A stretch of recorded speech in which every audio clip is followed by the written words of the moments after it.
আল্লাহ তাআলা কিয়ামতের কঠিন ময়দানে যেদিন স্বামী স্ত্রীকে চিনবে না, স্ত্রী স্বামীকে দেখে পালিয়ে যাবে, বন্ধু বন্ধুরে চিনবে না, পীর সাহেব মুরিদরে চিনবে না, মুরিদ পীর সাহেবরে চিনবে না, দলের কর্মী তার নেতারে চিনবে না, নেতা তার কর্মীরে চিনবে না, বন্ধু বন্ধুরে দেখে পালাবে। এই কঠিন মুহূর্তে সূর্যটা মাথার কাছে চলে আসবে, জমিনটা তামার জমিন হবে, আজকের জমিনের মতো নয়।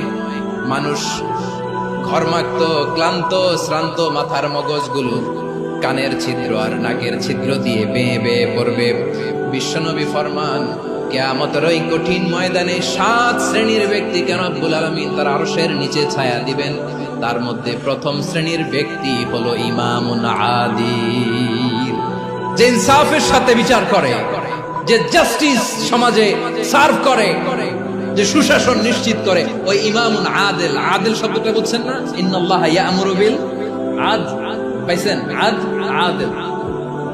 7 শ্রেণীর ব্যক্তিকে আল্লাহ তাআলা সুশীতল আরশের নিচে ছায়া দিবেন, যেদিন তার দেয়া ছায়া ছাড়া কোনো ছায়া থাকবে না। এর প্রথম হচ্ছে ইমামুন আদিল, ন্যায়পরায়ণ শাসক। চিল্লায়ে বলেন সুবহানাল্লাহ। আবার বিশ্বনবী বললেন, ইন্নাল মুকসিতিনা ইনদাল্লাহি আলা মানাবিরা মিন নূর আন ইয়ামিনির রহমান। কিয়ামতের দিন যারা ন্যায় পরায়ণ হিসেবে আল্লাহর সামনে দাঁড়াবে, কিয়ামতের দিন রব্বুল আলামিন তার আরশের ডান দিকে ওই ন্যায় পরায়ণ লোকদের জন্য আরশের ডান দিকে একটা নূরের মিম্বারে তাদেরকে বসার সুযোগ করে দিবে। আল্লাহর আরশের ডান দিকে ন্যায় পরায়ণ লোকদের জন্য আল্লাহ তাআলা নূরের মিম্বার বানাবে। 4টে কেন কথা মনে করেছেন? আল আদাল, জাস্টিস। ইন্নাল্লাহা ইয়া'মুরু বিল আদল। আল্লাহ তাআলা এই আদালতের নির্দেশনা দেন।